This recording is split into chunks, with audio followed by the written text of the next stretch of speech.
TV Imaculada, o Evangelho em primeiro lugar.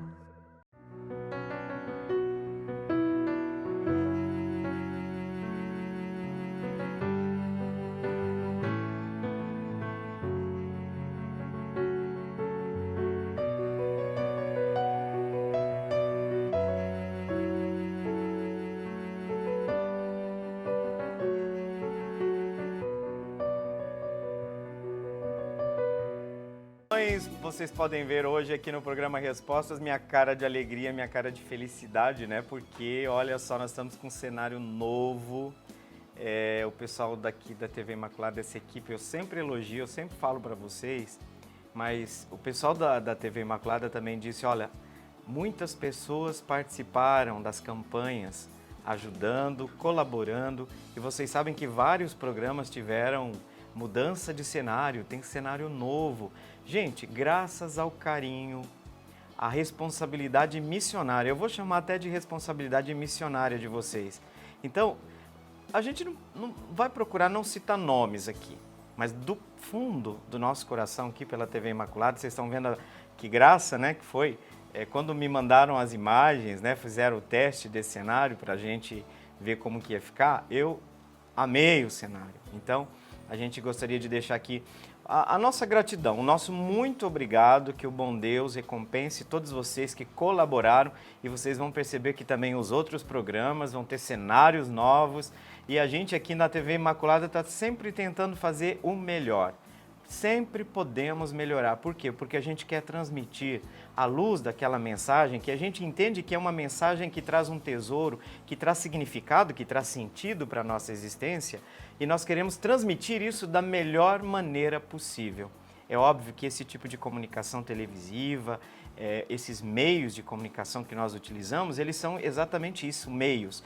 Mas a gente quer que essa mensagem emitida por nós seja uma mensagem sincera, uma mensagem capaz realmente de transformar os corações daqueles que estão na sintonia aqui da TV Imaculada, que eu digo sempre que é uma TV que evangeliza, uma TV que traz luz e traz esperança para nós. Nós precisamos desses meios de comunicação que construam a paz e promovam a cultura do encontro. Então, olha, do fundo do meu coração, isso aqui significa um abraço infinitamente apertado. Sabe aquele abraço demorado que a gente dá quando a gente faz tempo que não vê e estava com aquela saudade? Então, esse é o sentimento de gratidão. Sintam-se abraçados, todos vocês que têm colaborado com a TV Imaculada.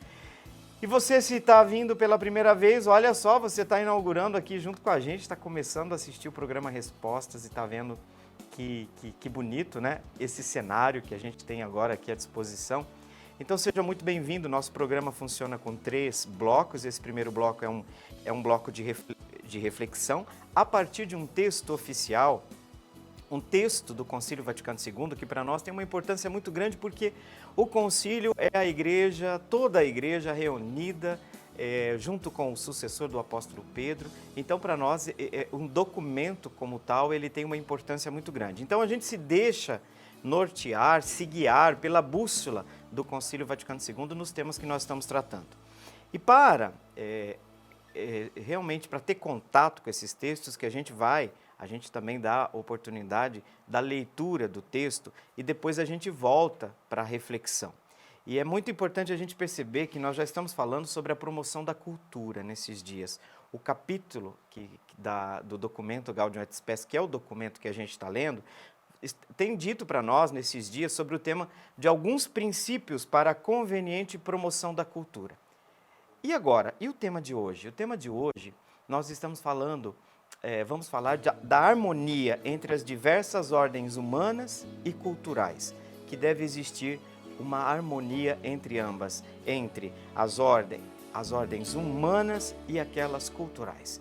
Gente, o texto é muito bonito, nós vamos disponibilizar agora para vocês e na sequência eu vou voltar então para a reflexão. Lembrando que depois, na dinâmica do programa Respostas, nós temos 2 blocos depois na sequência, onde nós vamos responder as perguntas que vocês nos enviam. Por sinal, já vou falar o número aí para vocês, 99347-0532, repetindo, 99347-0532, já vai pensando aí, está com a sua dúvida? Envia para a gente.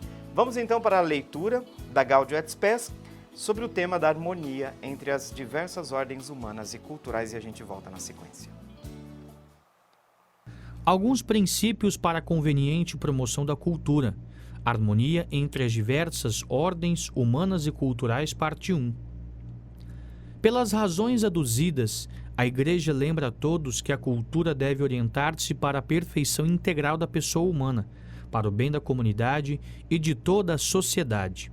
Por isso, é necessário cultivar o espírito de modo a desenvolver-lhe a capacidade de admirar, de intuir, de contemplar, de formar um juízo pessoal e de cultivar o sentido religioso, moral e social. Pois a cultura, uma vez que deriva imediatamente da natureza racional e social do homem, tem uma constante necessidade de justa liberdade e de legítima autonomia, de agir segundo os seus próprios princípios para se desenvolver. Com razão, pois exige ser respeitada e goza de uma certa inviolabilidade, salvaguardados, evidentemente, os direitos da pessoa e da comunidade, particular ou universal, dentro dos limites do bem comum. Gaudium et Spes. Eu sempre digo que esses textos do Concílio Vaticano II, eles são profundamente iluminadores, e aqui a gente percebe o que significa dizer que a fé ilumina os temas e as realidades que a nossa sociedade, que o mundo como tal, dentro da sua chamada autonomia, nos mostram. Porque o mundo saiu das mãos de Deus, o mundo é criação de Deus. E vejam que esses textos, eles têm uma preocupação muito grande ao olhar para o tema da ordem humana e cultural. Sempre a Igreja volta para o primado da pessoa humana. E essa concepção do primado da pessoa humana é exatamente para dizer que esta centralidade do ser humano deve fazer com que o ser humano não seja instrumentalizado por ideologias, por concepções que diminuem aquilo que é a dignidade inviolável deste mesmo ser humano.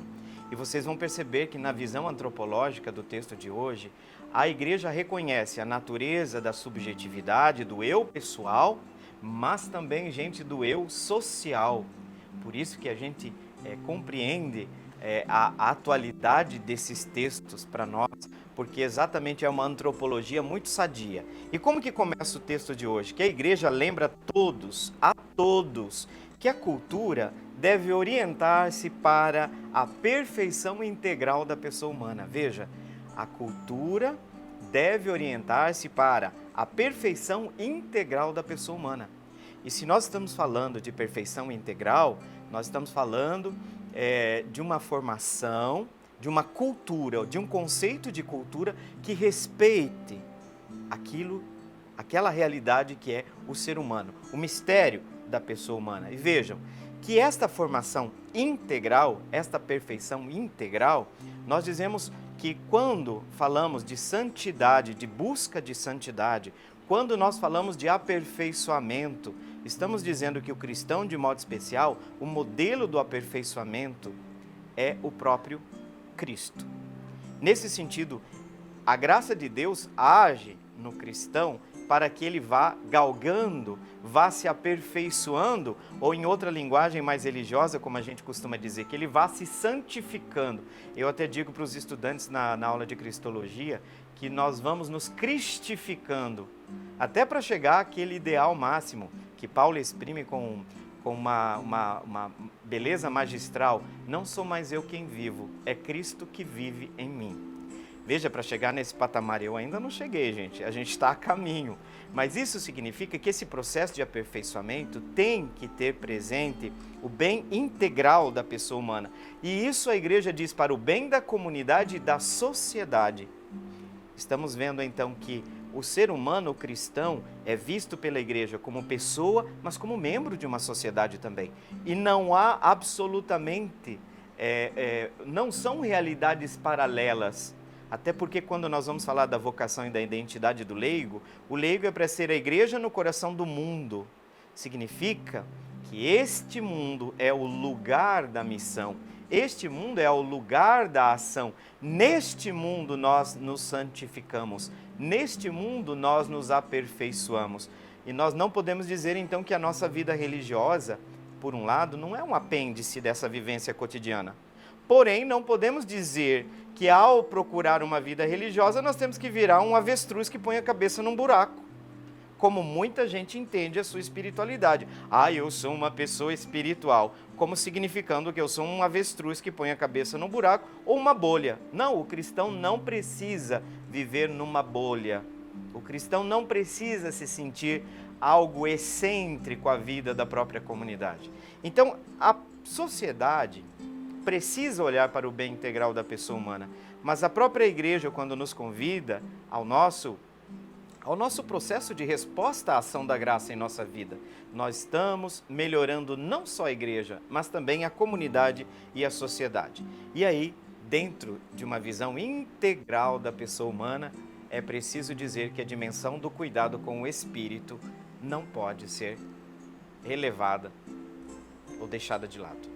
Isso fica muito claro para nós, por isso é necessário cultivar o espírito, cultivar a espiritualidade, de modo que desperte em nós, olha só que bonito, a capacidade de admirar.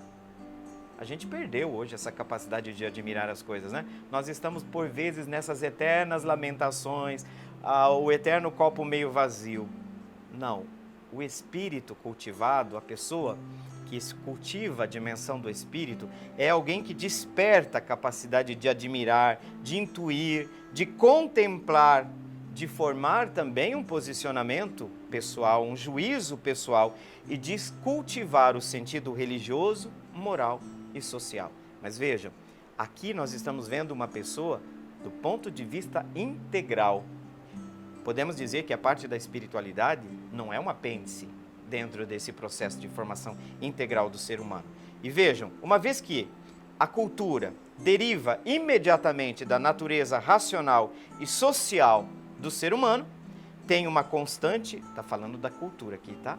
A cultura tem uma constante necessidade de justa liberdade e de legítima autonomia, de agir segundo os seus próprios princípios para se desenvolver. Vejam, é preciso um espaço para o desenvolvimento da criatividade também no âmbito da cultura. Claro que aqui o texto está dizendo de uma justa liberdade e também o adjetivo que antecede a autonomia, legítima autonomia, porque por vezes nós vamos usar o discurso da autonomia para justificar, por exemplo, o egocentrismo, o individualismo. Não. Porém, vejam que essa cultura, ela, por refletir a natureza social, a natureza racional do ser humano, ela precisa se desenvolver em uma sociedade que lhe ofereça a justa liberdade, tá? Isso é um ponto importante, e uma legítima autonomia. Por quê, gente? Porque a cultura tem seus âmbitos de manifestação. É isso, né? A criatividade humana. Como é que nós vamos falar em exercício da criatividade no campo da cultura se não existe liberdade para tal? Então, nesse sentido, com razão, pois, termina o texto dizendo, com razão, pois, exige ser respeitada e goza de uma certa inviolabilidade, salvaguardados, evidentemente, os direitos da pessoa e da comunidade. Claro que quando você vai trabalhar o conceito de cultura, é óbvio que o concílio aqui está tendo em vista sempre, lembra? O bem integral da pessoa humana. Então, não é um conceito de cultura completamente perdido. Tem que levar em conta, nesse conceito de cultura, o bem integral da pessoa humana. Isso quer dizer muita coisa. Não é que o conceito de cultura fica assim perdido no espaço. Não se trata disso. Mas é um conceito de cultura que responda a essa necessidade da formação integral da pessoa. Então aí nós vamos pensar o teatro, nós vamos pensar a poesia, nós vamos pensar a literatura, todos os aspectos de construção cultural, sempre na perspectiva da edificação, né, do ser humano, da pessoa humana. E a gente sabe que o espírito, a beleza, quando a gente perde a noção da beleza, do admirar, também nosso espírito padece. Por isso que o belo é sempre uma manifestação também, de alguma forma, é um preâmbulo do divino. Como é que a gente, por exemplo, arrepia diante de algumas obras às vezes da obra de Deus mesmo, na sua natureza, mas por vezes a obra da cultura humana é capaz de elevar o espírito. E, gente, mais do que nunca a gente precisa de beleza.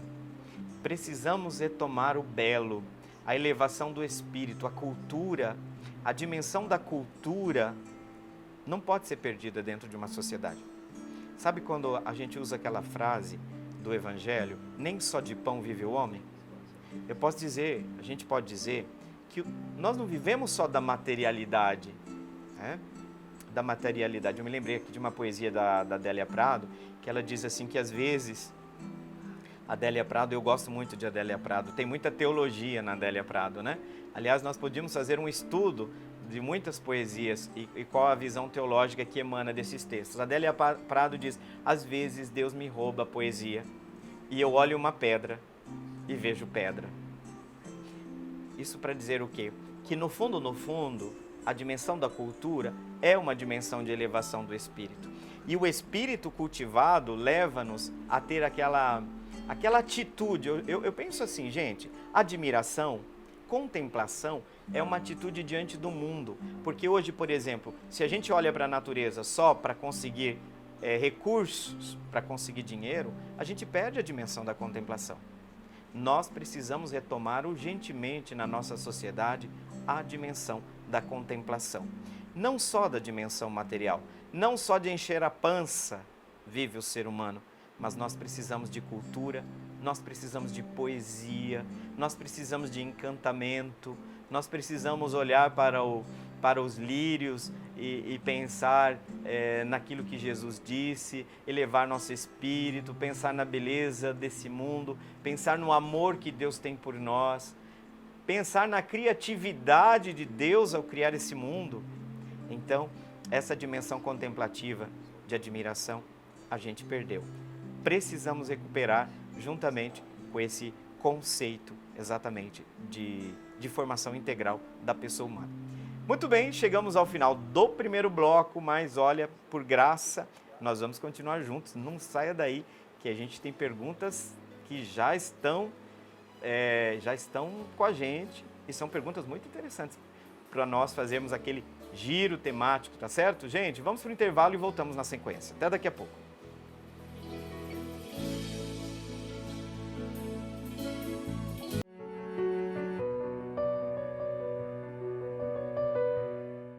Como a gente prometeu, já estamos de volta aqui pelo programa Respostas. De novo aqui, eu estou na maior empolgação aqui, gente, com esse novo cenário, aqui pela TV Imaculada. Que bom! São os carinhos de Deus, né? E esse carinho de Deus é para você, de modo especial para você que está aí na sintonia, que nos assiste, que apresenta, que faz parte desse grande exército da Milícia da Imaculada. Você que por vezes, sabe, dá aquela vontade de desanimar um pouco também, de contribuir com a obra e depois se reanima. Então, exatamente, é graças a esse seu carinho, esse seu amor pela obra da Milícia da Imaculada que nós estamos aqui. E a gente fica imensamente feliz. Esperamos, vocês podem manifestar as reações de vocês também aí pelo WhatsApp, tá? A gente recebe pelo WhatsApp também as apreciações, as observações de todos. E nesse sentido, não precisam ser só as perguntas, tá? Mas vocês podem nos enviar. Pode dizer aí para a nossa equipe, olha, vocês estão... o que vocês pensam do novo cenário, se vocês gostaram, se acharam bacana, tá certo? A gente gostaria muito que o público, que vocês que assistem o programa Resposta, tenha gostado, tá certo? E exatamente, já que nós falamos de vocês enviarem a apreciação via WhatsApp, de novo a gente vai repetir o número do telefone, 99347-0532, 99347-0532. Com esse número, você pode mandar aí sua saudação, sua pergunta para nós, porque aqui na TV Imaculada, no programa Respostas, a sua pergunta é sempre valorizada, tá certo? Então nós queremos então já ir para o nosso trabalho, né? Começando com uma pergunta que já está há um tempinho aqui com a gente, é a pergunta do Sérgio, lá do bairro Pioneiros, tá? Uma pergunta do Sérgio, inclusive eu aproveitei, por que eu não respondi antes essa pergunta? Porque o meu escasso conhecimento histórico me fez fazer uma pesquisa. Eu fui atrás do professor da área de Bíblia, exatamente porque eu queria ter mais convicção daquilo que eu queria dizer para vocês, tá? E de fato aqui no programa Resposta eu já falei, a gente não dá receitinha de bolo e por vezes eu falo a mesma coisa que eu falo para os alunos. Olha, essa resposta eu não tenho, eu vou pesquisar, vou trabalhar, vou cavar até encontrar. Uma vez que eu encontrar, eu vou lhe trazer. Então a gente faz isso aqui também no programa Respostas sem medo, tá? Sem medo, porque nós não estamos aqui para inventar respostas. Aliás, não tem ninguém que é doutor em tudo, né, gente? Não tem. Eu sei que hoje nas redes sociais as pessoas querem opinar sobre tudo e todo mundo tem a última palavra sobre tudo. Não, eu não tenho vocação para doutor universal. Não tenho, tá? Então fiquem tranquilos, tá? Mas eu fui atrás, Sérgio, da pergunta. Olha só, uma pergunta que procede, eu vou dizer para vocês por que essa pergunta procede. Padre, alguns historiadores dizem que o casamento de Caná era de Judas Tadeu, primo de Jesus. A igreja confirma esta informação?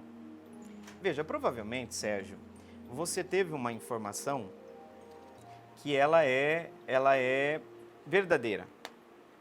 Esse casamento em Caná da Galileia, e isso explicaria a presença não só de Jesus, mas também da sua mãe, eram de parentes de Jesus.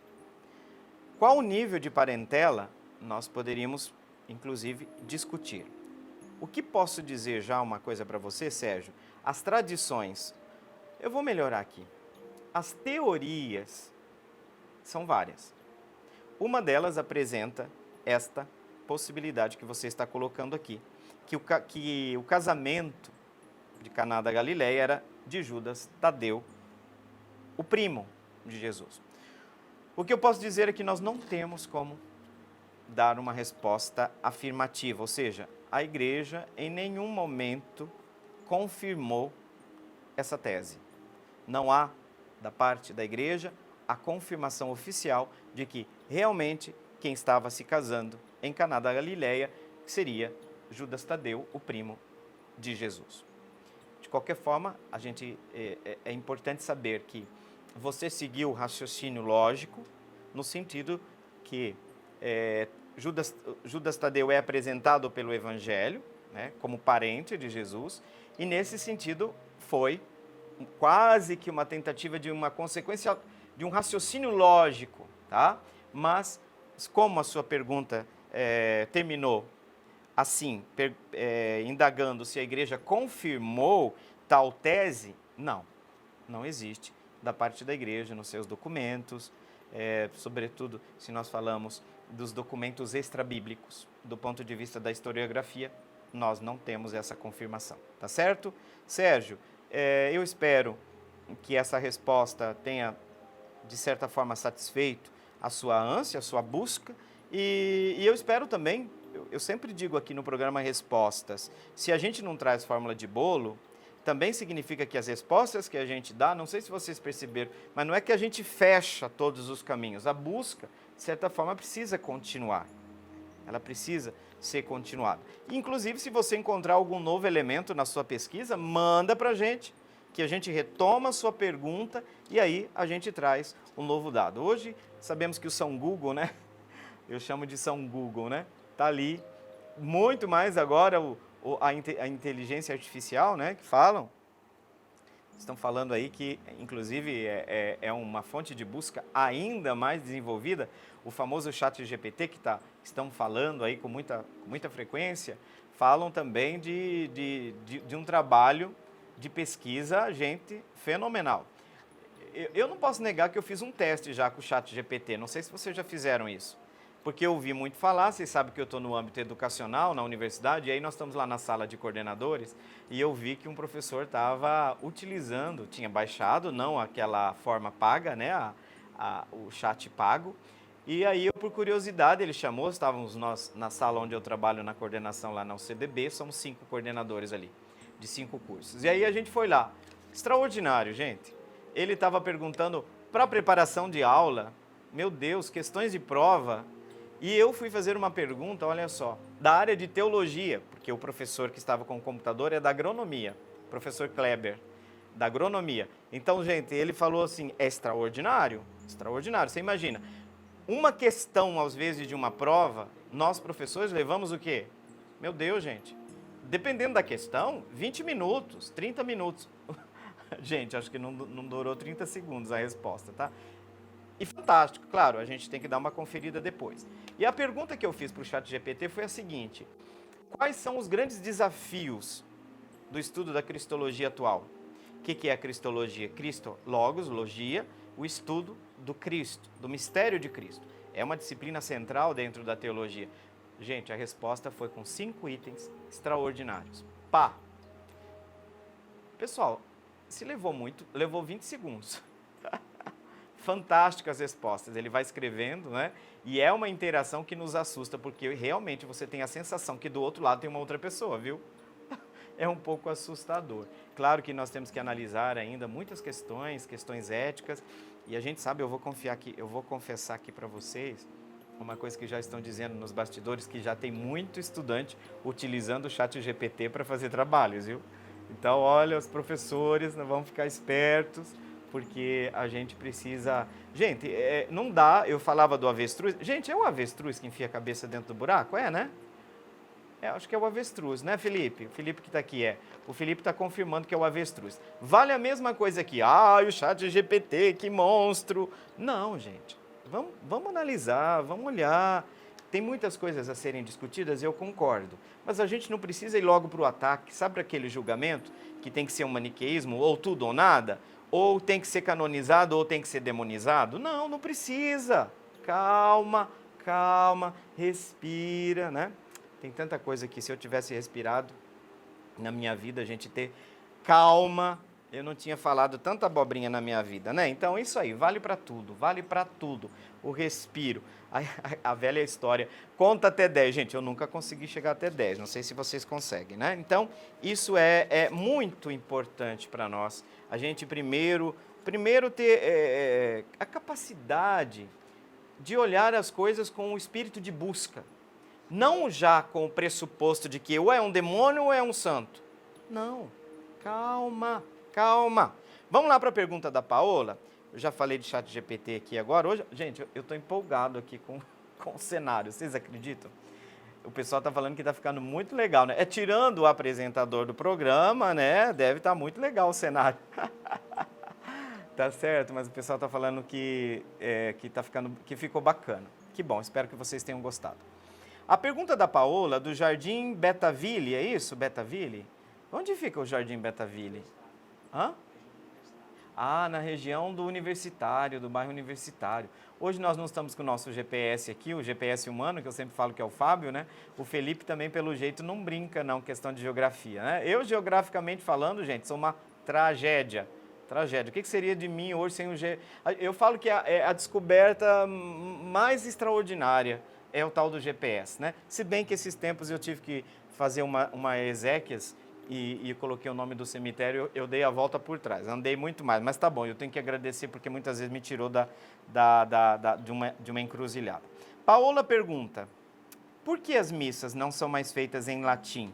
E por que ela é considerada uma língua morta? Paola, você me permite eu começar de trás para frente? O que é uma língua morta? Não é só o latim que é uma língua morta. Uma língua morre quando ela deixa de ser falada por uma nação, por um povo. Eu sei que tem hoje um interesse, que bom que há, um interesse muito grande. E existem pessoas, tá, que falam latim, mas nós não podemos falar que existe um povo que fala latim, tá? Que fala o latim. E bem sabemos que o latim é uma língua materna, praticamente, de muitas línguas. E o estudo do latim é uma fonte inesgotável de conhecimento, uma fonte maravilhosa de conhecimento. E o latim, como língua morta, é exatamente por isso. Ela não é mais uma língua falada por uma nação. Existem grupos. Eu conheço gente que fala. Claro, nós não estamos falando do latim original, daquele latim, mas um latim, digamos assim, atualizado, mas tem pessoas que falam praticamente no latim. é uma língua muito matemática, e a gente sabe, eu me lembro um pouco das aulas de latim, que um pouco, eu falo que eu sei muito pouco de latim, mas é muito importante, sobretudo, para a Igreja Católica. Se você vai fazer um doutorado hoje, gente, em teologia, saber o latim, porque o doutorado é um nível muito mais profundo de estudo. Você precisa conhecer os originais. E aí você precisa ir para os originais. E, gente, 90% dos documentos da igreja, nos originais, eles estão em latim. Então, eu não podemos negar que o latim é uma língua muito importante para a igreja. Nos seus documentos oficiais, vocês bem sabem, eu falei para vocês agora de um et spes. E que é isso, padre? Porque tem uma tradição na igreja que os documentos oficiais da igreja começam com as duas primeiras palavras em latim. Porque o documento oficial, vamos dizer assim, o documento original é em latim. Papa Francisco mudou já isso, já tem documento onde o original é, por exemplo, italiano. Enfim, de qualquer forma, no original, esses documentos são primeiro promulgados em latim. As duas primeiras palavras são colocadas como título do documento. Gaudium et spes quer dizer Gaudium, vem inúmeras outras palavras, gaudere, gaudete, alegria, Gaudium et spes, e spes, esperança, tá? Alegrias e esperanças. Por quê? Como que começa o documento? Traduzindo, as alegrias e as esperanças, as angústias e as dores, as esperanças, as expectativas dos homens de hoje são, dos homens e das mulheres de hoje são as alegrias e as esperanças. Vocês entenderam? Então começa o documento com esse tema. Então a importância do latim não se discute. As missas em latim, o celebrar em vernáculo, podemos dizer que as missas em latim, elas acontecem em determinadas circunstâncias, seguindo as normas, digamos, litúrgicas. Por quê? Porque depois da reforma do Concílio Vaticano II, nós percebemos que já o período do movimento litúrgico anterior, se pedia uma reforma em relação à compreensão e à participação, por exemplo, da Assembleia. É quase como se a Assembleia fosse um público ausente. Em que sentido? Vocês sabem que, você pode até perguntar isso para sua avó, muita gente ia para a missa e rezava o terço durante a consagração. Porque as pessoas realmente não tinham o entendimento do latim. Quem é que respondia o latim? Por vezes com fórmulas decoradas, os coroinhas eram preparados para isso, né? Mas a grande maioria do povo não. Então, quando o concílio falou que o cristão, que a Assembleia deve participar plenamente, conscientemente, aí se apresentou. Não é que foi retirado, tá, o latim, mas foi acrescentado a língua em vernáculo, e a gente percebe que isso era uma expectativa tão grande das pessoas, que aos poucos nós vemos que toda a reforma litúrgica, e esta reforma está em andamento, mostrou muito mais este espírito de participação, de respeito pelo sacerdócio comum dos fiéis, que passa também por uma dimensão de consciência daquilo que está acontecendo. E aí a gente precisa entender que nós temos que colocar as coisas nos seus devidos lugares. Não há necessidade de desprezo pelo latim se eu faço essa abordagem de um ponto de vista ideológico. Mas também eu não posso dizer que agora eu tenho que falar latim porque Deus fala em latim. Deus fala a linguagem de toda pessoa humana. Então não podemos dar para o latim um valor teológico superior a qualquer língua, porque o que é importante é que o Evangelho chegue ao coração, para que os momentos celebrativos também tenham a consciência de quem está ali, seja capaz também de adentrar nos mistérios celebrados, tá? Mas a gente poderia estender esse diálogo, Paula, mas nós chegamos ao final desse segundo bloco, e depois a gente retoma um pouquinho a sua pergunta no próximo bloco para a gente fechar essa reflexão, tá certo? Então, gente, vamos continuar aí, combinado? Vamos para o intervalo e já voltamos.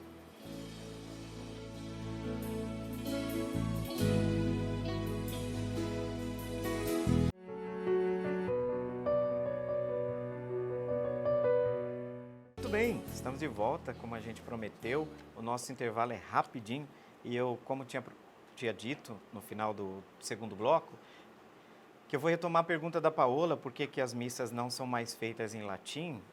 E, Paola, eu sempre digo que a gente precisa seguir o caminho da igreja, porque o conceito nosso de tradição não é, um conceito estático, é um conceito dinâmico, é um conceito complexo. Traduzindo, é um conceito vivo. E, nesse sentido, por um lado, a valorização do latim, que é importante, como eu já disse, por diversas razões, nós não precisamos ter motivo para menosprezar o latim, mas nós também não podemos, do ponto de vista teológico, instrumentalizar o discurso em torno do latim, quando, pelo latim, nós queremos rejeitar, por exemplo, mudanças que foram feitas dentro do corpo eclesial, e é naquele sentido, porque como é uma reforma na continuidade, nós podemos dizer assim que mudanças são feitas para que a igreja continue sendo ela mesma, tá? Mais ou menos quando a gente fala assim, eu mudei para continuar sendo eu mesmo, nesta mesma dinâmica, nós podemos dizer que um grupo na igreja tem usado a dimensão do latim, das formas pré-conciliares, para atacar o Concílio Vaticano II, para falar mal do Papa Francisco, dos papas pós-conciliares. E esse clima é um clima assim, são grupos bem reduzidos, mas barulhentos, sobretudo na internet, você já deve ter ouvido alguma coisa. Então, o que a gente não pode? Não menosprezar o latim, mas também não fazer um culto do latim. Porque quem participa de uma missa em latim, qual que é a coisa mais extraordinária que acontece numa missa? A presença de Cristo, a celebração do mistério pascal. Agora, Deus não vai vir, Cristo não vai vir porque a missa não foi celebrada em latim? Não. O central de toda a Eucaristia é a celebração do mistério pascal de Cristo, dimensão de sacrifício, paixão, morte e ressurreição, porque o Senhor ressuscitado está presente na Assembleia. Então, a gente precisa evitar extremos, Paola. Todos os extremos criam bolhas, alimentam espírito sectário, o que não pode acontecer na igreja. Então, tem pessoas que gostam mais dessa forma, né? Dessa forma mais antiga. E existem comunidades autorizadas a celebrar em latim, com padres que estão em plena comunhão com o Papa, com a igreja, porque nisso também nós manifestamos a nossa comunhão, tá certo? Então, muito obrigado, Paola, pela sua pergunta. E agora nós já vamos para a pergunta do Arthur, né? O Arthur lá do Jardim Batistão. Jardim Batistão fica perto do quê, Felipe? São Conrado, região do São Conrado. Consegui. Tijuca, perfeito. Eu sempre vou lembrar do Tijuca, gente, porque quando eu era seminarista eu fiz pastoral lá na comunidade São Paulo Apóstolo. Ótimas lembranças daquele lugar. Por isso que já situei onde que é o bairro Batistão. Saudação carinhosa para todo o pessoal lá do bairro Batistão, né? A pergunta que nos chegou pelo WhatsApp é a pergunta do Arthur. Arthur, muito obrigado, viu, pela sua participação. A pergunta do Arthur é a seguinte: quais são as provas da ressurreição de Jesus? Olha, Arthur, eu penso que a sua pergunta está muito antenada, conectada com o mistério pascal que nós estamos celebrando. Arthur, antes de mais nada, eu gostaria de dizer que o conceito de provas no ambiente da fé, ele não é o mesmo conceito de provas, por exemplo, quando nós falamos de ciência. Porque a ciência, de modo geral, as ciências naturais, elas têm métodos de observação onde se analisa o fenômeno e esse fenômeno precisa ser analisado a partir da fenomenologia desse aspecto. O que eu estou querendo dizer? No conceito científico de provas, nós estamos falando daquilo que eu posso comprovar dentro de um processo, dentro de um método. Nós não podemos usar parte desse conceito de prova para falar de provas da ressurreição, mas nós estamos num âmbito que vai mesclar dois aspectos que nós precisamos não separar. A ressurreição, eu vou até devolver para você essa pergunta, Arthur. A ressurreição foi um evento histórico? Eu sei que você deve ter respondido sim e parabéns. A ressurreição, vou para uma outra pergunta agora. Mas agora agora é o apresentador que faz perguntas, não é o povo, mas Jesus também fazia isso, né? Às vezes respondia com uma pergunta. Segunda pergunta, a ressurreição é um evento somente histórico? Não. Nesse sentido, as duas coisas precisam ser preservadas. Vocês viram o evangelho de ontem? Jesus come na frente. Você percebe que quando você lê o evangelho, é muito importante a gente se ater aos verbos. E você percebe que nesses dias, ver, o verbo ver volta o tempo todo. Eles viram e creram, viram e creram. Ele viu e creu, acreditou. Olha só, o episódio de Tomé. Tomé, põe o dedo aqui, toque as minhas chagas. Extraordinário, gente. Tomé é um representante dos cientistas dentro da comunidade. Ele é bem racional. Se eu não ver, eu não vou acreditar. Tem um pouco de Tomé dentro de cada um de nós, porque a fé não é magia. A fé é uma busca. A fé é uma busca e essa busca é constante. Essa sinceridade de Tomé nos leva a evitarmos os perigos do excesso, de certa forma, gente, eu vou dizer aqui entre aspas, do excesso de fé ou de uma fé que não tem base racional, e aí a gente cai no fideísmo, tá? A gente cai no fideísmo. Então, quando Jesus ontem, eu estava falando do evangelho, ele pede para comer, por quê? A condição de ressuscitado de Jesus continua a condição humana que o obriga a comer e a beber? Não. Então, por que Jesus pede para comer? É preciso que eles vejam que o ressuscitado é o crucificado, que não há um outro Jesus, que não é um fantasma, que há uma conexão entre a realidade anterior, só que essa realidade anterior, ela foi transfigurada, ela foi transformada. O corpo de Jesus não está mais submetido às regras que os nossos corpos estão. Dois corpos não podem ocupar o mesmo lugar. Lei da física, lei do espaço.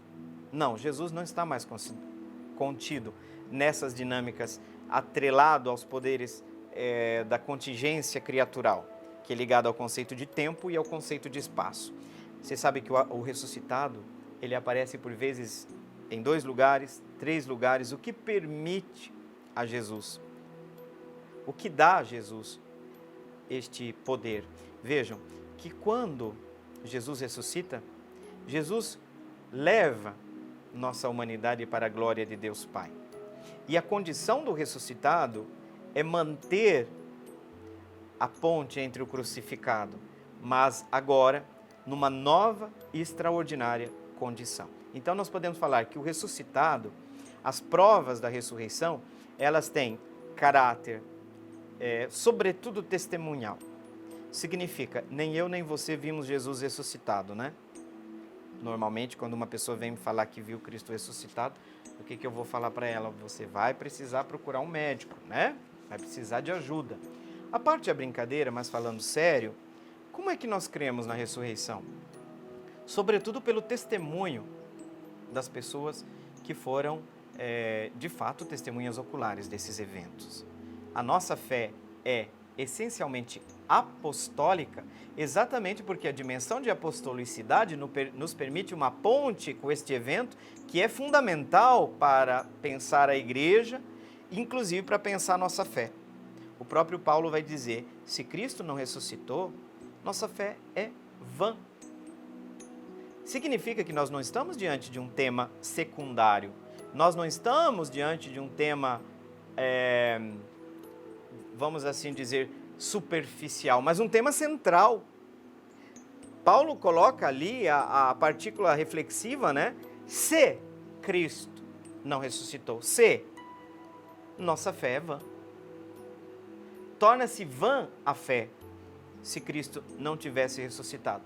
E é óbvio que nós vamos pautar, Arthur, a nossa busca pelas provas da ressurreição, tendo dito que o conceito de prova precisa aqui estar muito claro. Cuidado, porque o conceito não dá para simplesmente aplicar o conceito de prova que nós temos na cabeça, tá? Mas nós estamos diante de uma realidade que se permite analisar uma continuidade e uma na condição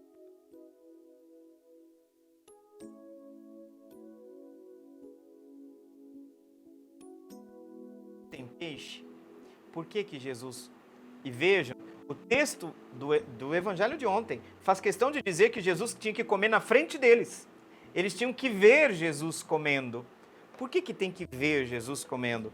Porque um dos objetivos desse período, vamos chamar assim, desse período de aparições do ressuscitado, não visa outra coisa que não atestar que Jesus realmente ressuscitou.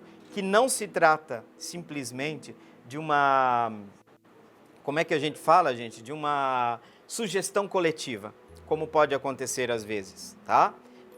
Não se trata disso. Então nós temos duas tradições, Arthur, que nos ajudam a buscar as provas da ressurreição. Uma delas eu já falei, as tradições que relatam as aparições do ressuscitado. Aparece a mulheres, aparece aos discípulos, às vezes alguns sozinhos, algumas pessoas sozinhas, às vezes o grupo, normalmente quase sempre na manhã do domingo. Vejam que se faz sempre uma ponte, né?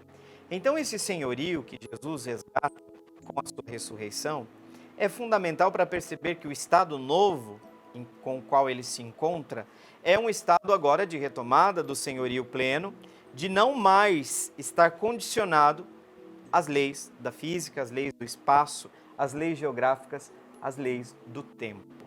Mas mesmo assim, a gente percebe que Jesus, ainda que seja glorioso, é um corpo. É um corpo. A gente pode falar que é transfigurado, que é glorificado, que é santificado, pneumatizado, se a gente quer usar um termo do pneuma, né? Pneuma espírito. De qualquer forma, uma das provas da ressurreição a gente vai buscar no estudo profundo das aparições como elas aconteceram. Quantas aparições apareceram? Várias, como eu disse para vocês. São relatos de várias aparições, inclusive, por exemplo, curiosamente, onde que Jesus aparece? Jerusalém, na Galileia, na região da Galileia. Lembrem que o evangelho desse ano, o evangelho da Vigília Pascal, o anjo são as mulheres que vão ao túmulo. Os dois anjos dizem, olha, vocês vão para Galileia, se dirijam a Galileia porque Jesus vai aparecer lá. Jesus vai ao encontro dessas mulheres e diz a mesma coisa. Vão para a Galileia que lá eu vou aparecer. Vejam que as aparições do ressuscitado buscam uma conexão entre o que Jesus fez antes com aquilo que está acontecendo agora. Jesus é glorificado. E essa sua ressurreição joga uma luz retroativa sobre tudo aquilo que ele fez. Por quê? Porque permanecendo como morto, tudo aquilo que Jesus fez e falou, de certa forma, são interpretados numa perspectiva. Com a ressurreição, essa interpretação é absolutamente extraordinária. Significa que tudo aquilo que ele fez, tudo aquilo que ele disse, foi avalizado por Deus. A ressurreição é praticamente esta assinatura. É verdade, gente, que o Pai não evitou a morte do Filho, seguindo o raciocínio da prece de Jesus no Getsemane. Pai, se puder, se for possível, afasta de mim esse cálice. Contudo, eu quero deixar bem claro aqui que não se faça minha vontade, mas a sua. E por diversas vezes, Jesus exprimiu uma total sintonia entre a sua vontade e a vontade de Deus, porque o Filho tem uma vontade própria. É a mesma do Pai, mas Jesus conforma plenamente a vontade dele com a vontade do Pai. Ele chega a comparar, num determinado momento dos evangelhos, com o alimento. O meu alimento é fazer a vontade daquele que me enviou. Então você percebe que o ir até as últimas consequências nesse processo salvífico, nesse caminho de salvação, estabelece a solidariedade plena de Jesus com a condição humana, inclusive com a morte. O renascimento que acontece com a Pessach, com a Páscoa, nós temos aqui uma nova dinâmica, a dinâmica pascal que se insere dentro da história da humanidade e que é essa dinâmica que nos permite realmente participar da ressurreição de Cristo, porque é isso, tudo está caminhando para a consumação escatológica. E quando é que nós vamos perceber que esta consumação vem com o retorno de Cristo? Porque Ele mesmo é também a meta, o ômega de toda a história da salvação. E eu gostaria de dizer uma segunda coisa, que a gente já está terminando o nosso encontro, que pena, Arthur, que existe uma outra tradição que, junto com a tradição das aparições do ressuscitado, vem para nós como provas da ressurreição, que é a tradição do túmulo vazio. Essa é uma tradição indicativa, não tem o corpo ali, mas nos evangelhos as narrativas procuram juntar as duas tradições. As tradições onde se narra que algumas pessoas foram ao túmulo e não encontraram o corpo de Jesus, junto, praticamente como não é um sinal, aí você vai dizer, mas a tradição do túmulo vazio não é uma tradição que evidencia a ressurreição, mas a indica, é um sinal indicativo. E junto com a tradição do túmulo vazio, nós temos a tradição das aparições do ressuscitado, e ali nós temos então estas provas que a nossa fé busca exatamente para testemunhar que Cristo ressuscitou e está vivo entre nós. Tá certo, Arthur? Muito obrigado pela sua participação. Chegamos ao final do programa Respostas. Como sempre, a gente suplica a Deus no final deste nosso encontro que você seja abençoado nas suas buscas. A gente tenta iluminar um pouco essas buscas, mas a gente também pede a bênção de Deus, a força de Deus, que é sempre necessária para o nosso caminho.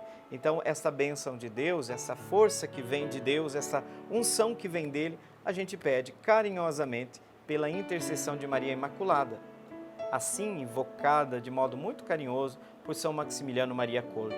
Então, pela intercessão de Maria Imaculada, eu peço ao bom Deus que desça sobre você, sobre sua família, sobre seus projetos, sobre seu trabalho e também sobre seu descanso. A bênção de Deus Todo-Poderoso, Pai, Filho e Espírito Santo. Amém. Com um sorriso na orelha, eu vou deixando o meu tchau aqui, agradecendo mais uma vez a todos vocês que contribuíram para que a gente tivesse esse belíssimo cenário e toda a equipe, claro, da TV Imaculada. Salve Maria Imaculada, fiquem com Deus, até o próximo encontro.